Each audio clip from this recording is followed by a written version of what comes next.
নমস্কার বন্ধুরা, ভবঘুরে আমরা চ্যানেলে আপনাদের আরও একবার স্বাগত জানাই। সকলকে ইংরাজি শুভ নববর্ষের শুভেচ্ছা। আশা করি আপনারা সকলে ভালো আছেন। আজকে আমরা পশ্চিম মেদিনীপুর জেলার আরও একটি ঐতিহাসিক স্থান দর্শন করব। পশ্চিম মেদিনীপুর জেলা 2002 সালের 1 জানুয়ারি অবিভক্ত মেদিনীপুর জেলা ভাগ হয়ে তৈরি হয় এই পশ্চিম মেদিনীপুর জেলা। কংসাবতী, শিলাবতী, সুবর্ণরেখা নদী, শাল, পিয়াল, মহুয়া জঙ্গল বেষ্টিত এই জেলা একদিক থেকে যেমন প্রাকৃতিক সম্পদ ও সৌন্দর্যে সমৃদ্ধ, অন্যদিকে বিদ্যাসাগর, শহীদ ক্ষুদিরাম বোসের মতো বীর মহিষীদের পীঠস্থান এই জেলা। ঐতিহাসিক দিক থেকে এই জেলার গুরুত্ব অপরিসীম।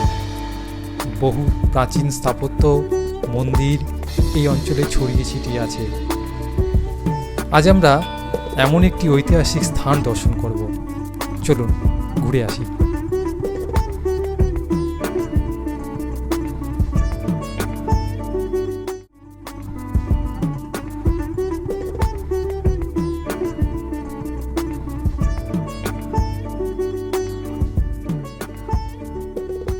নমস্কার বন্ধুরা, আজকে আবার একটা ছুটির দিন। সকাল সকাল আবার বেরিয়ে পড়বো আজকে আরেকটা ডেস্টিনেশনে। আমার যারা ট্রাভেলিং পার্টনার তারা রেডি হচ্ছে। ভবঘুরে পরিবার আজকে আপনাদের আরেকটা নতুন জায়গায় নিয়ে যাবে এই পশ্চিম মেদিনীপুর জেলাতে। চলুন তাহলে আমরা ঘুরে আসি। আর এখন আমার পার্টনাররা রেডি হচ্ছে। সে হ্যালো। হ্যালো। আমরা এখন যাব, এখন বলবো না কোথায় যাচ্ছি, রাস্তা যেতে যেতে বলবো। সকাল সকাল তৈরি হয়ে বেরিয়ে পড়লাম নতুন একটা গন্তব্যের উদ্দেশ্যে।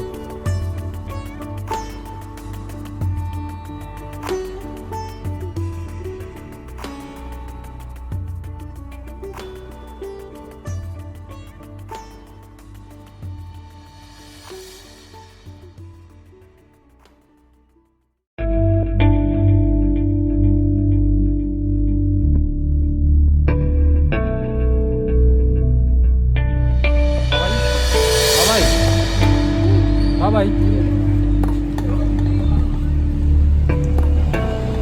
ঠিক আছিস? ঠিক আছিস? বাবা খাচ্ছে। ঠিক আছে বাবা। সকালবেলা লুচি তরকারি আর ইডলি বড়া সহযোগে প্রাতরা সেরে শাল পিয়ালের জঙ্গলকে সাথে নিয়ে আমরা রওনা দিলাম এই জেলারই একটি ব্লক কেশিয়াড়িতে।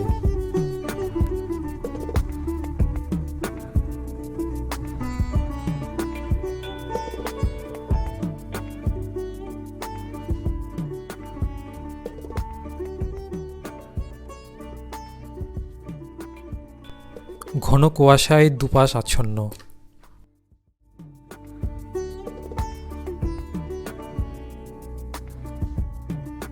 দুপাশে শালবন, তার মাঝখান দিয়ে আমরা চললাম আমাদের গন্তব্যস্থলে।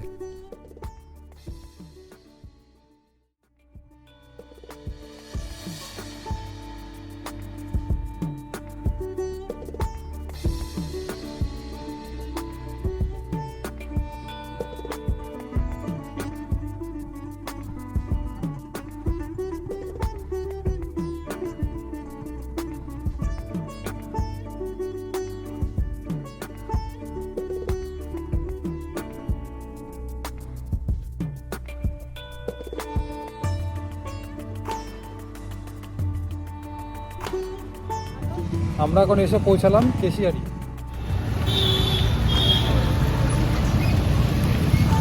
এটা হচ্ছে কেশিয়াড়ি মোড়।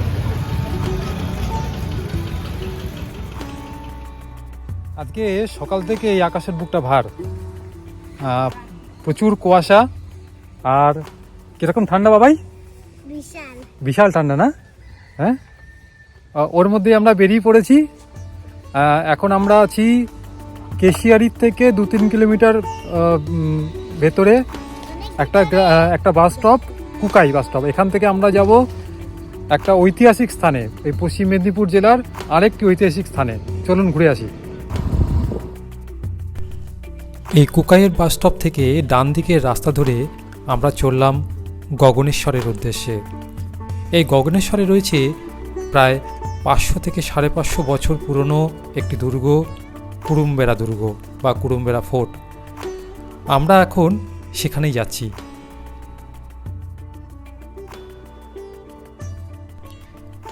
এই গগনেশ্বর গ্রামটি উড়িষ্যা লাগোয়া, কথ্য ভাষায় তাই উড়িষ্যার টান লক্ষ্য করা যায়।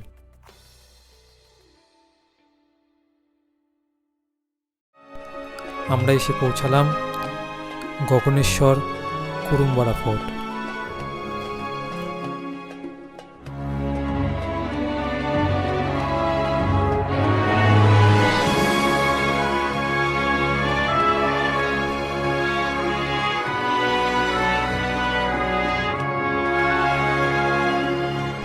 চলুন ভিতরে যাওয়া যাক।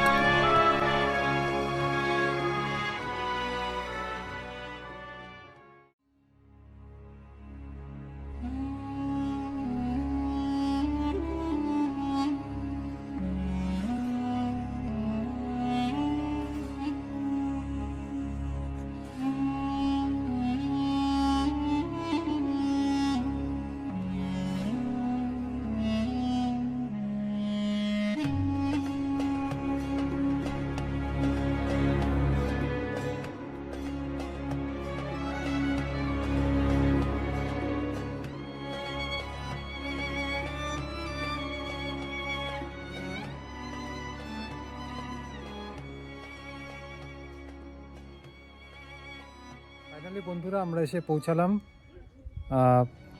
এই কেশিয়ারি ব্লকেরই একটা ঐতিহাসিক স্থান, কুড়ুমবেড়া ফোর্ট। আসুন আমরা এই ফোর্টের ইতিহাস সম্বন্ধে একটু আলোচনা করি। এই দুর্গটি তৈরি হয়েছিল উড়িষ্যার রাজা কপিলেন্দ্রের আমলে। 1435 থেকে 1470 খ্রিস্টাব্দের মধ্যে এটি তৈরি হয়। এই দুর্গটি মূলত 300 ফুট দীর্ঘ এবং 255 ফুট প্রস্থ। বাইরের প্রাচীরের উচ্চতা 18 ফুট।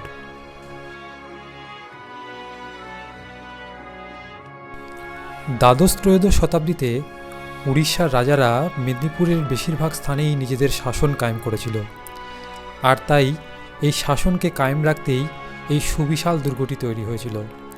মূলত এটিকে সেনাবাহিনীর ছাউনি, পর্যটক পরিব্রাজকদের বিশ্রাম স্থল হিসাবে ব্যবহার করা হতো।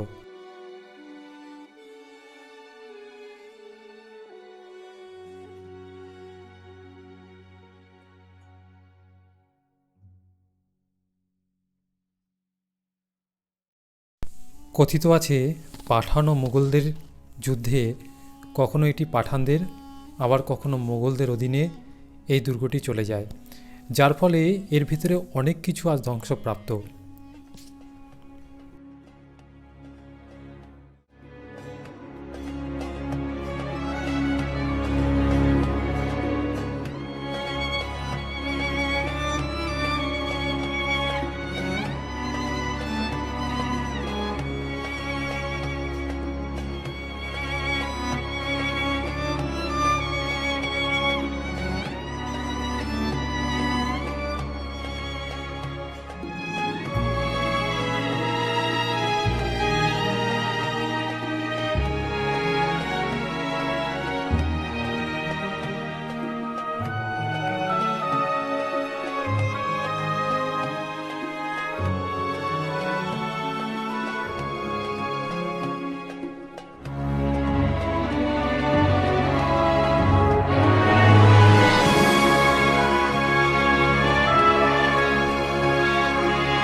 মোগল শাসনকালে এই শিব মন্দিরটি ধ্বংসপ্রাপ্ত হয়।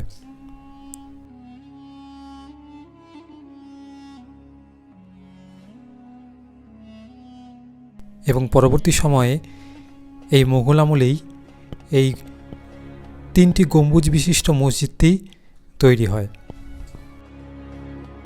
যেটা মুঘলদের উপাসনালয় হিসাবে ব্যবহৃত হতো।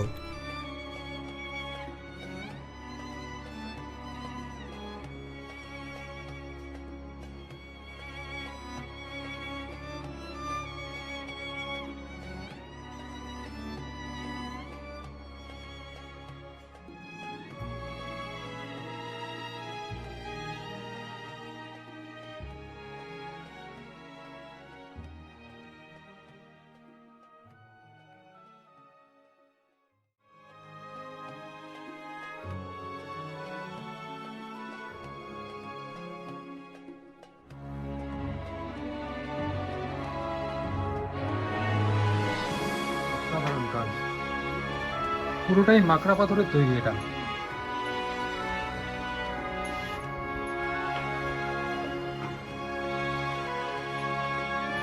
আমরা বিষ্ণুপুরে এরকম দেখেছিলাম, মাকড়া পাথরের কাজ দেখেছিলাম।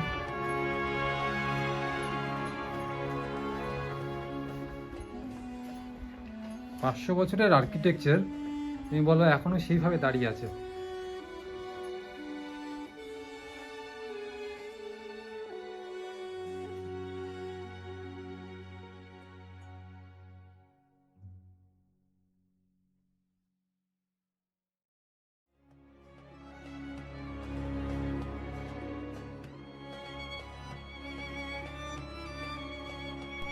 সতেরোশো 51 খ্রিস্টাব্দে আলীবর্দী খাঁয়ের সঙ্গে মারাঠাদের সন্ধি চুক্তির পর এই এলাকাটি পুরোপুরি মারাঠাদের নিয়ন্ত্রণে চলে আসে। 1790 খ্রিস্টাব্দে নারায়ণগড় থেকে পুরী পর্যন্ত পথের সংস্করণ করেন ইন্দোরের রানী অহল্যাবাই হোলকার। 1825 খ্রিস্টাব্দে ইংরেজরা এই পথের নামকরণ করেন উড়িষ্যা ট্রাঙ্ক রোড। 19 শতাব্দীতে পুরী পর্যন্ত রেলপথ চালু হওয়ায় কুরুম্বেরা পরিত্যক্ত হয়ে যায়।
শোনা যায় মোঘল ও পাঠানের যুদ্ধের সময় এই ফোর্টটি কখনো মোঘলদের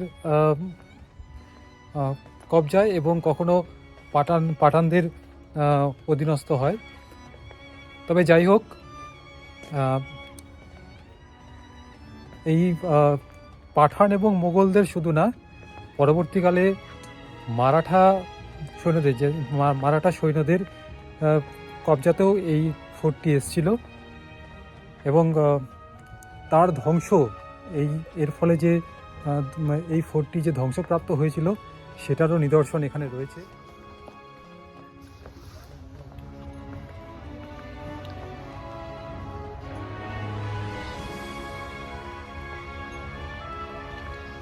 এই যে কুঠিরগুলো, এগুলো সম্পূর্ণভাবে ধ্বংসপ্রাপ্ত হয়েছে।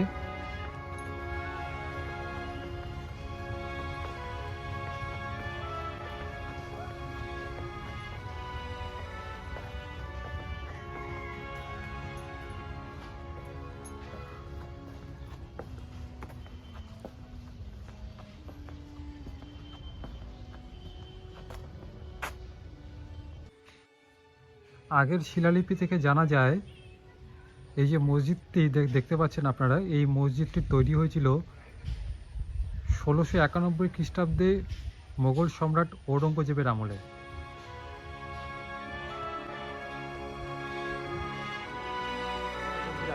আপনারা যদি কলকাতার থেকে বা হাওড়ার থেকে এই কুরুম্বাড়া ফোর্টে আসতে চান, তাহলে প্রথমে আপনাদের হাওড়ার থেকে খড়গপুরগামী বা মেদিনীপুরগামী যে কোনো লোকাল বা এক্সপ্রেসে খড়গপুর স্টেশনে নেমে খড়গপুর স্টেশন থেকে আপনারা গাড়ি ভাড়া করে অথবা কেশিয়ারিগামী যে কোনো বাসে উঠে আপনারা কেশিয়ারি নামতে হবে।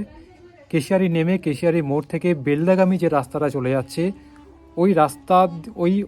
ওই রাস্তায় যে কোনো ভাড়ার গাড়ি বা ওই রাস্তায় অটো বা বাসে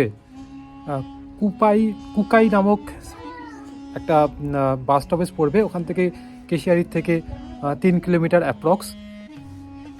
কুকাই বাস স্ট্যান্ডে নেমে ওখান থেকে টোটো করে আপনারা কুরুম্বাড়া ফোর্টে আসতে পারবেন। অথবা আপনারা যদি ডাইরেক্ট কলকাতার থেকে গাড়ি নিয়ে আসেন, তাহলে সেম NH-16 দিয়ে আপনারা প্রথমে আসতে হবে আপনাদের খড়গপুর থেকে সেমভাবে আপনাকে কেশিয়ারি রাস্তা দিয়ে কেশিয়ারি থেকে 3 কিলোমিটার কুপাই থেকে প্রায় ভিতরে অন্তত 3-4 কিলোমিটার হবে। খড়গপুর থেকে কেশিয়ারির দূরত্ব অ্যাপ্রক্স ধরে রাখুন 30 কিলোমিটার মতো। গাড়িতে খড়গপুর থেকে এখানে আসতে সময় লাগবে ওই 1 থেকে 1.5 ঘন্টা অ্যাপ্রক্স। আমরা এসছি একটু থেমে একটু চারিদিকে প্রাকৃতিক সৌন্দর্য দেখতে শালবন এবং পাশের দুধারে জঙ্গল, মাঠ, ক্ষেত, এগুলো এর সৌন্দর্যগুলো উপলব্ধি করতে আমরা এসেছি, তাই আমাদের সময়টা একটু বেশিই লেগেছে। আপনারা যদি ডাইরেক্ট আসেন কোনো জায়গায় না দাঁড়িয়ে না দেখে, তাহলে হয়তো 1 থেকে 1.5 ঘন্টার মধ্যে পৌঁছে যাবেন এখানে। আমাদের একটু সময়টা বেশিই লেগেছিল। যাই হোক, এখানে আসুন, এখানে আসলে খুবই সুন্দর লাগবে, ঐতিহাসিক প্লেস। এবং সত্যি কথা বলতে এত পুরনো একটা জায়গা, এই জায়গার যে ঐতিহ্য। তবে একটা জিনিস, এখানে এই ফোর্টের ইতিহাস সম্বন্ধে এখানে কিছু লেখা নেই। আমরা ইন্টারনেট ঘেটে অথবা লেখা পড়ে বইয়ের মাধ্যমে যতটুকু জানতে পারি, এখানে জাস্ট ঢোকার মুখেই একটা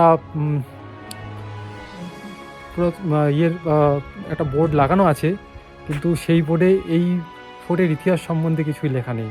আছে শুধু কয়েকটা নিয়মাবলী, এখানে করবেন, এখানে কী করবেন কী করবেন না, জাস্ট এটাই। এখানে যদি এই ফোর্টের ইতিহাস সম্বন্ধে একটু ধারণা দেওয়া যেত, যেমন আমরা এর আগে ইয়েতে গেছিলাম, আমরা বিষ্ণুপুরে গেছিলাম, বিষ্ণুপুরের মন্দিরগুলো সম্বন্ধে ওখানে সুন্দরভাবে ডেসক্রিপশান দেওয়া ছিল, যাতে সাধারণ মানুষরা যারা এখানে আসবেন বা আসতে চাইছেন আর এই সম্বন্ধে, এই জায়গা সম্বন্ধে যারা জানতে চাইছেন, তাদের একটা সুস্পষ্ট ধারণা এই ফোর্টটা সম্বন্ধে, এই জায়গাটা সম্বন্ধে হতো। যাই হোক, আশা করি প্রশাসন বা যারা এই সমস্ত জিনিসগুলোকে রক্ষণাবেক্ষণ করে, তারা এতে আরও আগ্রহ দেখাবে এবং আরও এই ব্যাপারটা নিয়ে একটু ভাবনা চিন্তা করবেন, যাতে সাধারণ মানুষরা যারা এখানে আসতে চাইছেন, ঘুরতে চাইছেন, তারা শুধুমাত্র দেখে চলে যাবে, একটা পুরনো ফোর্ট দেখে চলে যাবে, শুধু এই জন্যই এখানে আসা, জাস্ট পিকনিক করা, এটা যেন না হয়। যাতে এর ইতিহাস, এর গরিমা সম্বন্ধে, এই পশ্চিম মেদিনীপুর তো অবশ্যই অনেক ইতিহাসে সমৃদ্ধ। আমি যেহেতু কর্মসূত্রে এখানে থাকি, তাই একটু ছুটি পেলেই একটু ঘুরে আসতে ভালো লাগে আমার, তাই গাড়ি নিয়ে বেরিয়ে পড়ি। আসার আগে আমি একটুখানি ইন্টারনেট ঘেটেছিলাম, দেখছিলাম এই ফোর্টটার সম্বন্ধে, ইতিহাসটা সম্বন্ধে কি, মানে সেখান থেকেই আমি যতটুকু জানতে পারলাম, সেটাই আপনাদের সাথে আমি শেয়ার করলাম। আশা করি আপনারা এখানে আসবেন, এখানে এসে এই সুন্দর জায়গাটাকে আপনারা দেখবেন, উপলব্ধি করবেন, জায়গাটার ইতিহাস সম্বন্ধে জানবেন আরও বেশি করে। ভালো লাগবে, আসুন আপনারা ঘুরে যান এসে।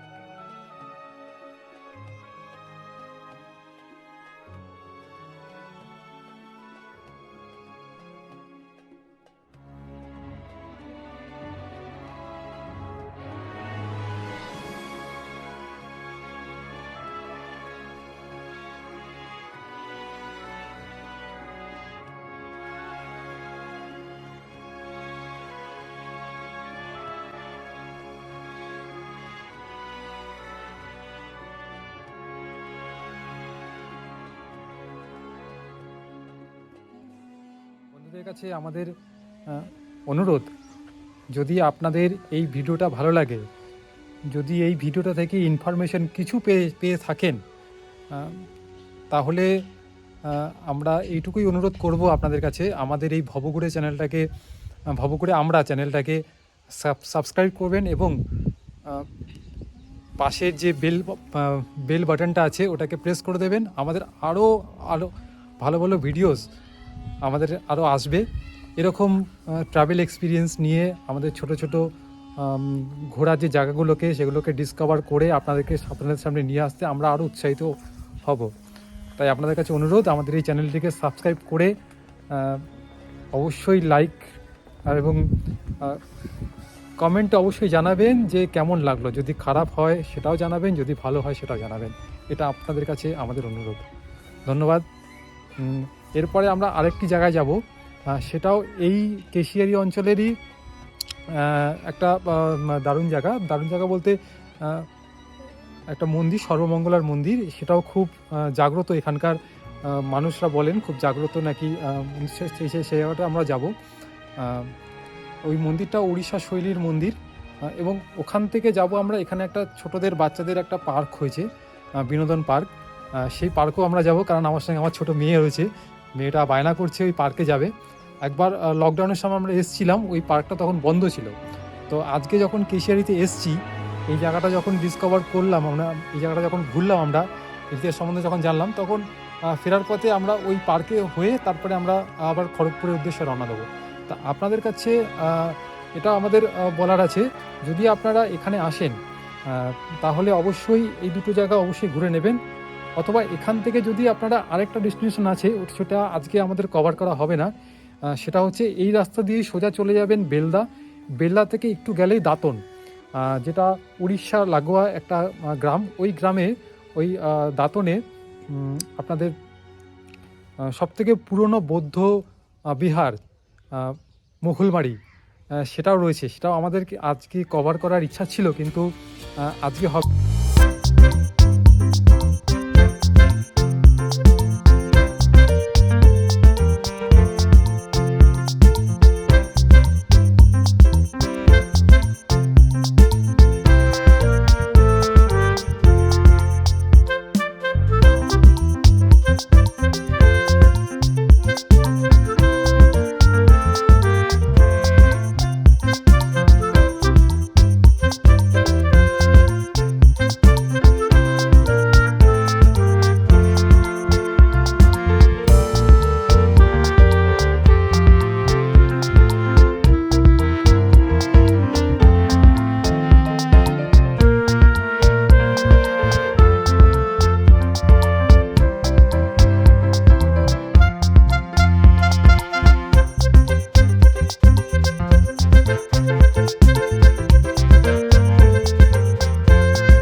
একটা রেস্টুরেন্ট পেয়েছি কেশিয়ারি মোড়ে।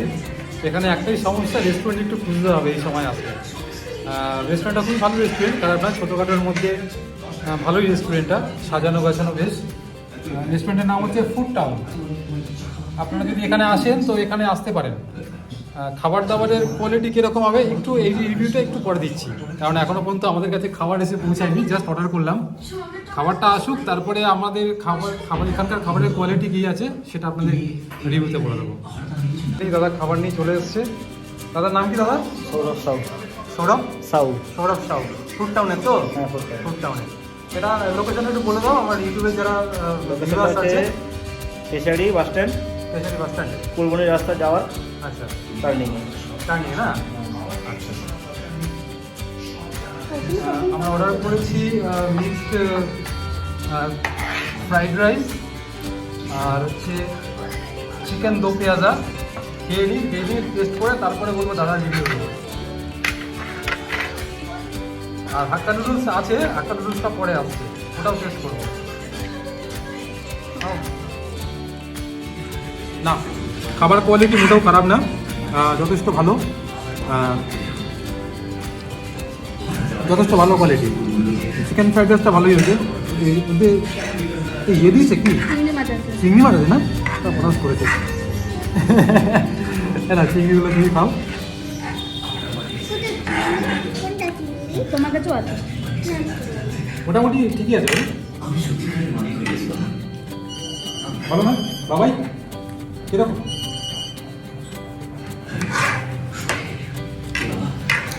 যদি কেশিয়ারি আসেন এখানে ট্রাই করবেন এই রেস্টুরেন্টটা। কেন নাম না?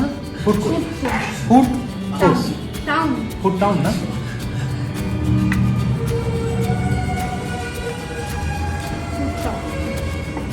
Sorry, food town. ছোট রেস্টুরেন্ট, ঠিক প্রত্যুষা যে পার্কটা আছে ঠিক যাওয়ার ঠিক মুখেই কেশিয়ারি বাসটা চলে এসছে। রেস্টুরেন্টটা ছোট বাট খাবার কোয়ালিটি ভালো, ঠিক আছে। হাক্কা নুডলসটাও ভালো হয়েছে। দুপুরের মধ্যাহ্নভোজ সেরে আমরা বেরিয়ে পড়লাম আমাদের আরেকটি গন্তব্যের উদ্দেশ্যে, প্রত্যুষা পার্ক। প্রথমে ভেবেছিলাম যাব সর্বমঙ্গলার মন্দির, কিন্তু পরে একটু প্ল্যানটা চেঞ্জ করে আমরা প্রথমে গেলাম প্রত্যুষা পার্ক। ফেরার সময় আমরা সর্বমঙ্গলা মন্দির হয়ে মাকে দর্শন করে তারপরে খড়গপুরের উদ্দেশ্যে আবার রওনা দেব।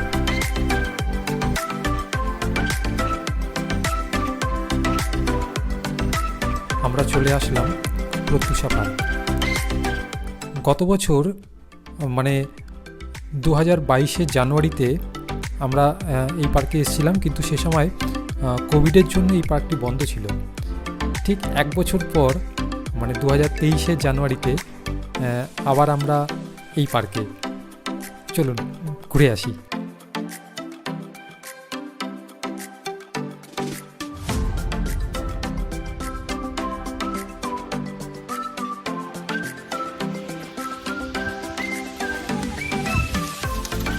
প্রথমেই বলে রাখি, এই পার্কে এন্ট্রি ফ্রি বড়দের জন্য 20 টাকা, ছোটদের জন্য 10 টাকা। আর যদি আপনি গাড়ি নিয়ে আসেন মানে বাইক নিয়ে যদি আসেন তাহলে বাইকের জন্য 5 টাকা এরা পার্কিং চার্জেস নেন।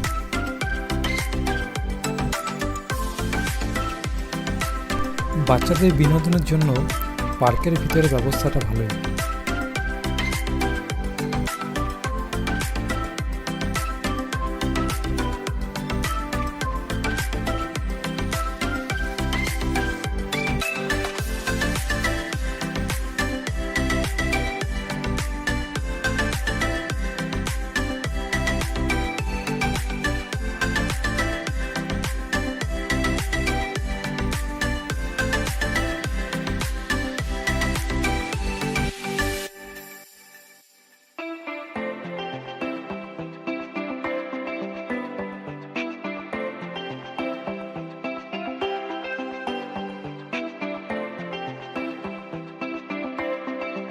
হ্যালো গাইস, আমি এখন আছি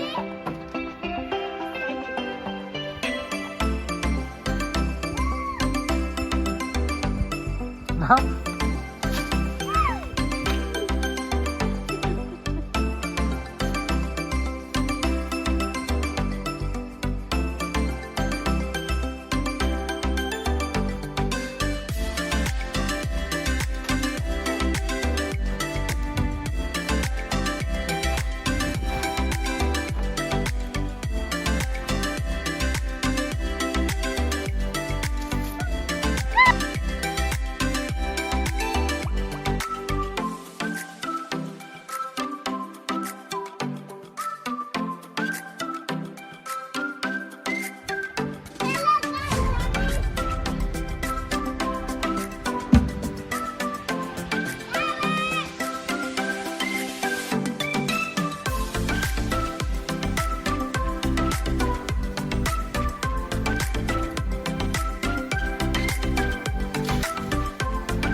আপনারা যদি চান এখানে বোটিংও করতে পারবেন, তার ব্যবস্থাও এখানে রয়েছে।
পার্কটিতে ফুলের বাগানটি খুবই চমৎকার, রং বেরঙের ফুল দিয়ে মোড়া এই পার্কটি।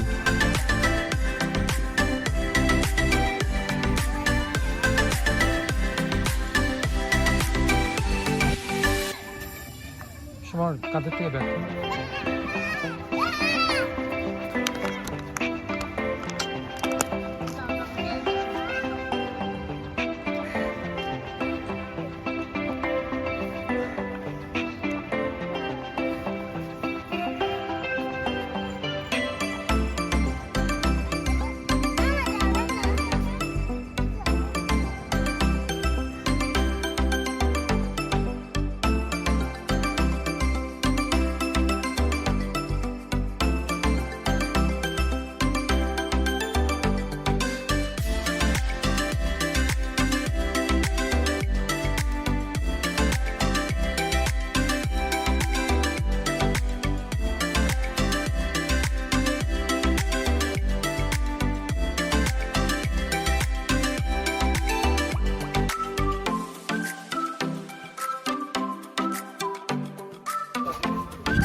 পার্কটিতে হাঁস, খরগোশ ও অনেক রকমের পাখিও রয়েছে।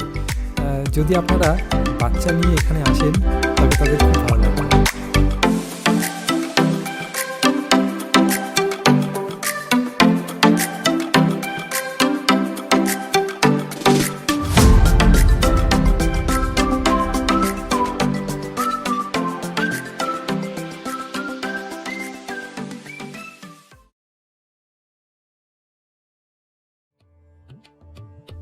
এবার ফেরার পালা, কিন্তু ফেরার আগে আমরা যাব সর্বমঙ্গলা মায়ের মন্দিরে।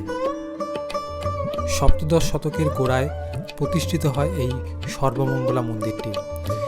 উড়িষ্যা রীতিতে মাকড়া পাথরে নির্মিত পূর্বমুখী এই মন্দিরটি 3 চূড়া। যদিও আমরা মূর্তিটির দর্শন করতে পারিনি মন্দিরটি বন্ধ থাকার জন্য। কথিত আছে বহু বছর আগে এই এলাকায় একটি বই স্কুলের গাছ ছিল। শ্বশুরবাড়ি যাওয়ার সময় এক বেনে বাড়ির বউ পালকি থামিয়ে এই গাছতলায় গিয়েছিল। তারপর সেখানেই তিনি বসে পাথর হয়ে যান। সেই থেকে এই এলাকায় পাথরকে সর্বমঙ্গলা দেবী রূপে পুজো করা হয়।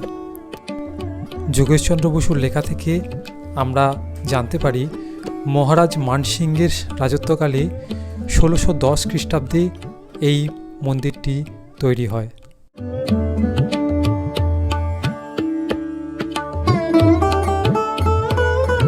তাহলে বন্ধুরা, আজকে এই পর্যন্তই। আবার দেখা হবে আরেকটি ভিডিওতে। তার আগে আমার এই চ্যানেলটিকে অবশ্যই সাবস্ক্রাইব করবেন আর কমেন্টে অবশ্যই জানাবেন কেমন লাগলো। ধন্যবাদ।